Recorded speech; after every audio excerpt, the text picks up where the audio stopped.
everyone. How are you all doing? I hope you all are great. So today we will study the first poem from the Hornbill book of class 11th. The name of the poem is A Photograph, which is composed by Shirley Tolson. Now let's see something about the poet Shirley Tolson. She was born on 20 May 1924 in England and she died on 23rd September 2018. In this poem, she recalls her mother and her memories while looking at a childhood photograph when her mother was some 12 years old. It is a tribute to the poet's mother by visiting happy memories of her childhood through a photograph. Okay? Now let's see the line by line explanation of the poem. The cardboard shows me how it was when the two girl cousins went paddling. Here paddling means swam in sea. Okay, swam in the sea. And cardboard here denotes with the practice in the past जहाँ पे जो photographs से they were pasted on cardboard and framed with glass fronts to preserve them. ठीक है, तो वो जो frame था that was showing that how the two girl cousins went paddling. They went to a sea beach, each one holding one of my mother's hand. तो ये जो दो cousins थे they were holding the poet's mother's hand. ठीक है, तो poet की mother थी और दोनों तरफ उसके कजन से इन्होंने उसके हाथ पकड़ रखे थे. And she the big girl here she refers to the poet's mother. तो पोइट की जो मदर थी वो सबसे बड़ी थी and she was some 12 years or so. All three stood still to smile through their hair at the uncle with the camera. तो ये जो कैमरा होल्ड कर रखा था, ये कैमरा पकड़ा था अंकल ने. ठीक है, and they move the hair aside, stood still and smiled as the uncle was taking a snap. ठीक है, thus the photograph presents 3 smiling faces. ठीक है, तो वो जो फोटोग्राफ में जो दिख रहा है तो वहाँ पे 3 स्माइलिंग फेसेस दिख रहे हैं. एक तो पोइट की मदर की और उसके 2 कजन्स की जिनका नाम है बेटी और डॉली. ठीक है, शी लुक्ड क्वाइट स्वीट, है ना, यहाँ पे आगे बताया गया है a sweet face my mother's that was before I was born. तो ये जो पोइट की मदर है यहाँ पे बहुत स्वीट लग रही है and it was a time before the poet was born. Next, and the sea which appears to have changed less washed their terribly transient feet. यहाँ पे terribly transient feet का मतलब होता है their feet were staying in water for a very short time. ठीक है, जो photograph लिया गया था, ठीक है, तो जब वो फोटोग्राफ लिया जा रहा था तो फिर वो जो वेव्स आ रहे थे सी के वो थोड़ी सी देर के लिए उनके पानी को टच कर रहा था और फिर वो वापस चला जा रहा था. ठीक है, यहाँ पे ये जो रेफरेंस है सी का ये 2 रीज़न से लिया गया है. ठीक है, पहला जो रीज़न ये है the girls had gone to the sea beach for a holiday and they were swimming in the water. तो एक पहला जो रेफरेंस ये है कि वो सी बीच पे गए थे सी हॉलीडे के लिए, ये रेफरेंस है सी का. और दूसरा रेफरेंस ये है the changelessness of the sea waves is compared to the changing beauty of human face. कि जो ह्यूमन है वो विथ टाइम क्या होता है, चेंज हो जाता है, उसकी ब्यूटी ख़त्म हो जाती है, but the beauty of the nature is permanent, वो कभी भी ख़त्म नहीं होता. तो इसी ये 2 रेफरेंस है यहाँ पे सी का. ओके, और यहाँ पे ये शो किया गया है कि that their feet were for a very short time it was in the water, it was being washed by the sea water for a very short time, and at that particular moment the photograph has been taken. ठीक है, here it represents that the sea here, जो photograph में जो सी दिखाई दे रहा है वो अभी तक बहुत कम चेंज हुआ है, वो चेंज बिल्कुल भी नहीं हुआ है. और यहाँ पे ये इनडायरेक्टली हिंट किया जा रहा है कि जो with the passing of years the mother's face has changed a lot. तो मदर का जो फेस है वो काफ़ी चेंज हो गया है ओवर द टाइम, बट जो नेचुरल ब्यूटी है, जो सी की ब्यूटी है, वो टाइम के साथ चेंज नहीं हुई है. Let's see the next stanza.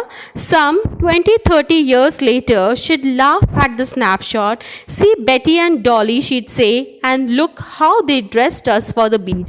The sea holiday was her past, mine is her laughter, both reeve with the labored ease of loss. तो यहाँ पे अब बात हो रही है कुछ 20-30 साल के बाद, सम 20 to 30 ईयर्स लेटर, कुछ 20-30 साल के बाद क्या होता है, पोइट की मदर हंसती है जब वो उस फोटोग्राफ को देखती है और वो कहती है सी बेटी एंड डॉली शी से and look how they dressed us for the beach. तो वो उस फोटोग्राफ को देखकर रिकलेक्ट करती है वो मेमोरीज की उसकी जो कजन्स थी बेटी और डॉली वो किस तरीके से ड्रेसअप होके गई थी बीच पे, एंड उनके जो क्लोथ्स थे वो काफ़ी ज़्यादा स्ट्रेंज थे। ठीक है, the sea holiday was her past mine is her laughter.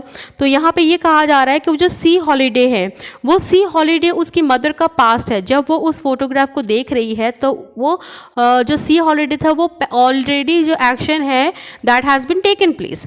ठीक है, तो ये जो एक्शन है तो वो जो सी हॉलीडे है वो उसकी मदर का पास्ट है, एंड फॉर द पोइट, और पोइट के लिए उसकी मदर का जो लाफ्टर है जो वो उस वक्त हंस रही है उस फोटोग्राफ को देख के, पोइट के लिए उसकी मदर का लाफ्टर जो है वो एक पास्ट है, बिकॉज उसकी मदर अब जिंदा नहीं है, उसकी मदर अब इस दुनिया में नहीं है।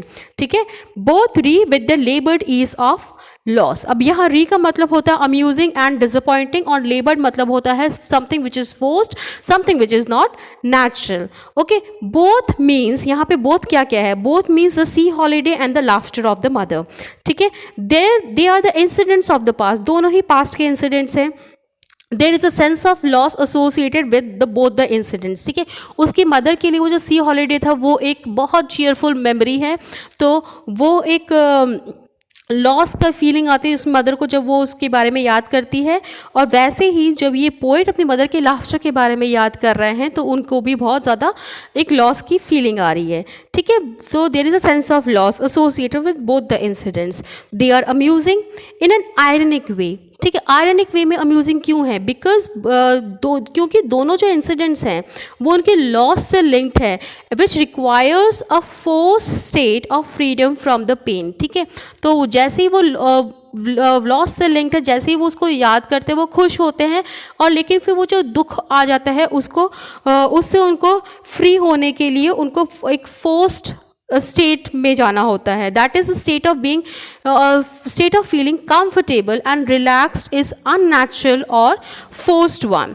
That is why it is said that both the incidents are amusing yet disappointing and linked with a loss which has an unnatural state of feeling relaxed. Okay, now let's see the next stanza. Now she's been dead nearly as many years as that girl lived, and of this circumstance there is nothing to say at all. Its silence silences. ठीक है, उनके मरे हुए अब 12 साल हो चुके हैं। That is as long as the girl in the picture lived. जैसे यहाँ पे लिखा है कि she has been dead nearly as many years as that girl lived. तो गर्ल जो उस पिक्चर में दिखाई दे रही है तो वो 12 साल की है। ठीक है, तो जितनी साल उस लड़की का एज था उतना ही अब उसको मरे हुए हो चुका है। End of this circumstance means here the death of a mother. It is a very sad occasion for the poet, so he feels the words. ठीक है, तो उसके पास वर्ड्स की कमी हो जाती है, वो उसको एक्सप्रेस नहीं कर पाता, उनके पास कहने के लिए कुछ भी नहीं है। देयर इज़ नथिंग टू से एट ऑल, उनके पास कहने के लिए कुछ भी नहीं है। It's silence silences. अब यहाँ जो इट्स है वो क्या है, that means death. In the last line the poet says that the silence of the death silences everyone. ठीक है, जैसे कि डेथ ने उसकी मदर को साइलेंस कर दिया है, which has that has also left her speechless. तो उसकी मदर साइलेंस हो गई है because she is now dead, and उसी की वजह से जो डेथ की साइलेंस है उसकी साइलेंस से हर कोई साइलेंस हो जा रहा है, और पोएट भी इस वक्त स्पीचलेस है। ठीक है, शी हैज़ नथिंग टू से at all. Okay, I hope this poem is clear to you. If you like the video, subscribe my channel, like, share, and thanks for watching. Keep learning, keep growing. Jai Hind, Jai Bharat. Bye bye everyone.